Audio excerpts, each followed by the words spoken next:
Sine, ja ne mogu više da ti dajem dečji dodatak. Bili smo veoma siromašni.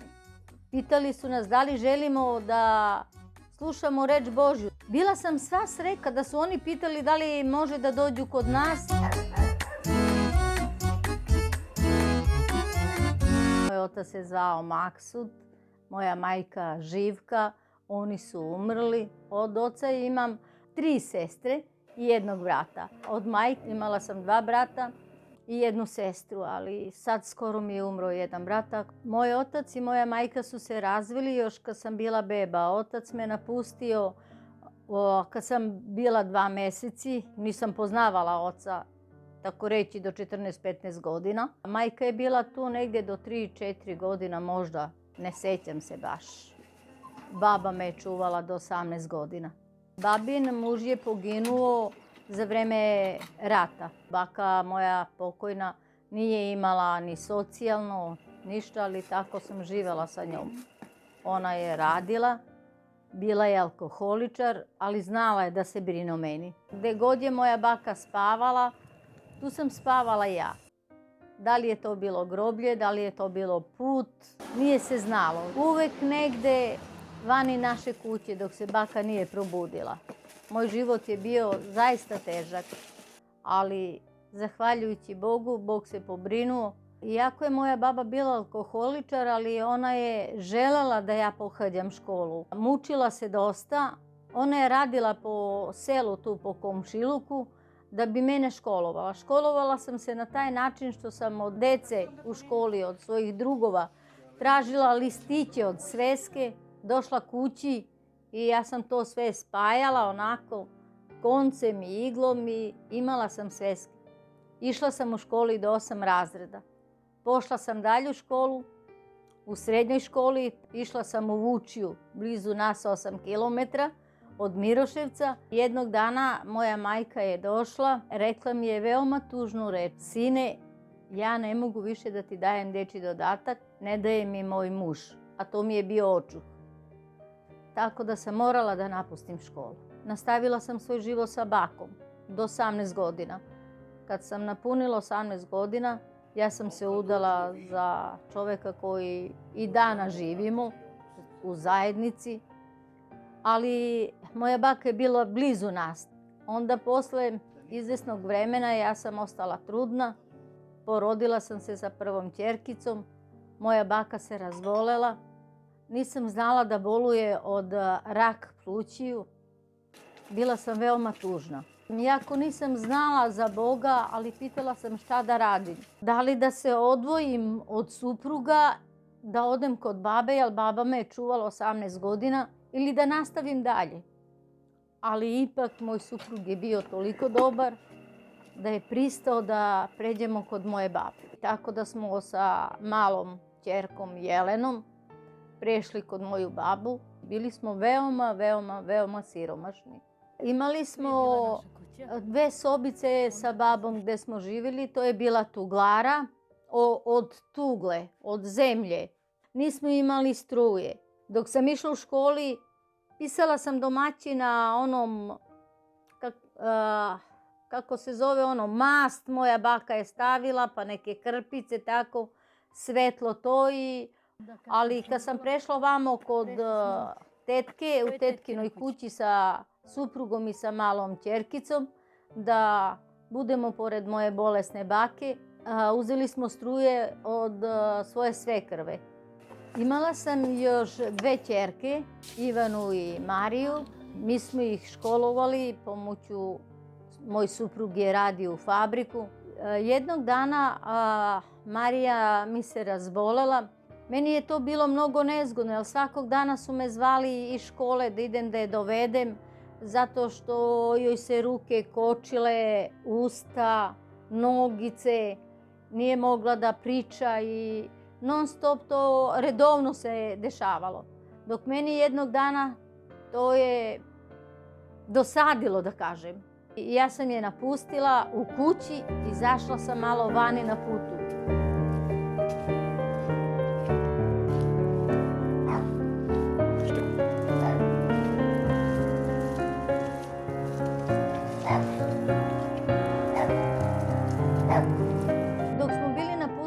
je tu moja tetka koja je bolovala od raka, bila operisana, bila na zračenju u Kneselu i moja snaja je bila od ujaka na putu, bile smo nas 3.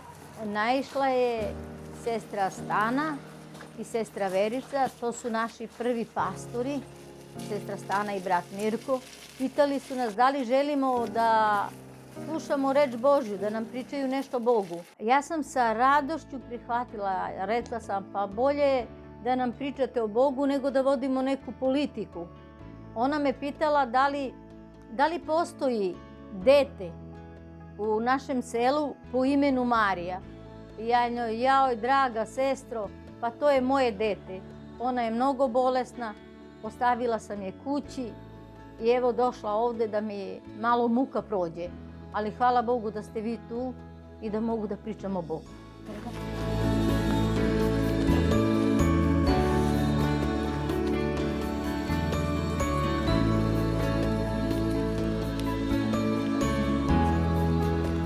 Sa radošću sam slušala svaku njihovu reč i molila su sebe dok moja tetka je rekla da ne postoji Bog. Ja sam njoj rekla, čuti kako ne postoji Bog, Bog postoji.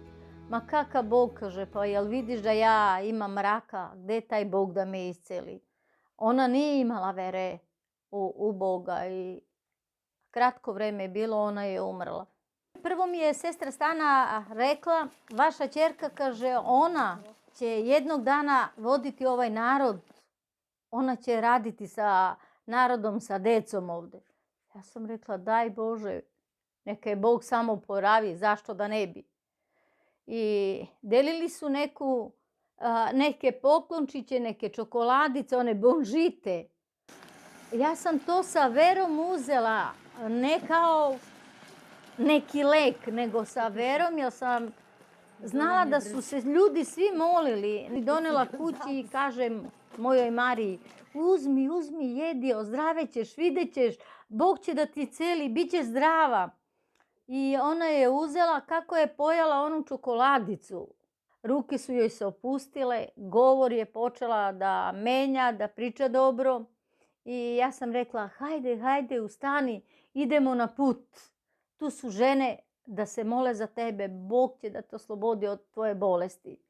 I zaista je tako bilo. Polako išli smo do puta kod te naše sestre i molili su se za nju. Ona su spavala u mom krilu.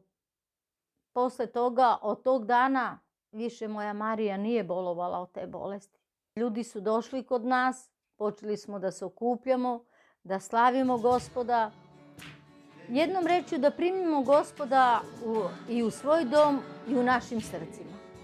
Kada sam vidjela da moja Marija se opustila, bila sam sva sretnja kada su oni pitali da li može da dođu kod nas, da nam pričaju više o Bogu. Ja sam to odmah prihvatila. Želela sam da Gospod bude u mom domu, da Gospod bude u našim srcima, ne samo u moje, već u srce moje dece, u srce mog supruga i zaista je tako i ostalo. Kada su oni počeli da se mole, ja sam osetila neko olakšanje u mom srcu. Osetila sam radost. Osetila sam smeh. A taj smeh, taj radost, to je mogao samo Bog da daje. U podrumu smo primili tu, sredili smo malo klupice, stolice tu i onda tu smo držali časove. Moja Marija je od tad počela dečji čas da radi sa decom. Išli smo žurbom da zovemo ljudi ka spasenju.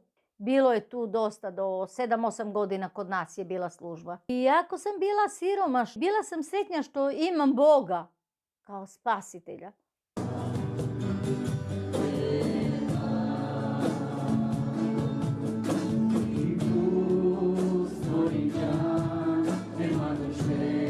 Vođa u crkvi koji nas posećuje redovno pozvao me da preduzmem molitvu i da se molim redovno. Od tog dana sam počela zaista redovno da se molim.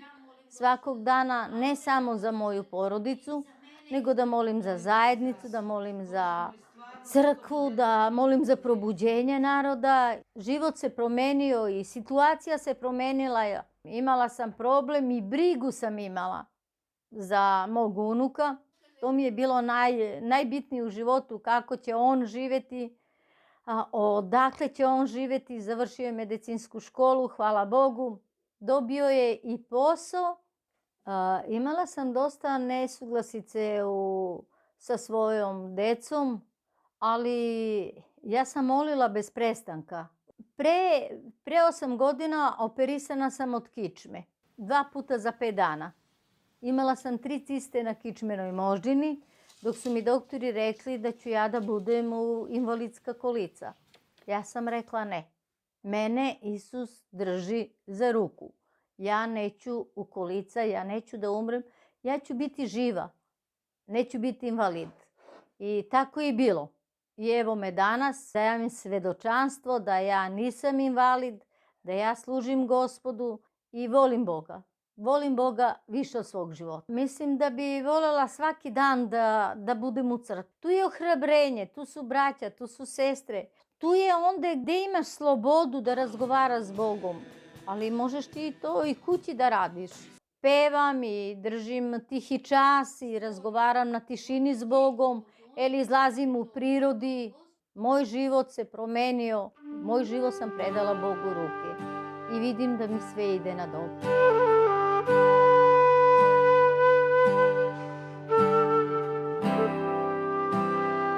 Naš Bog je zaslužan više nego samo to što daje.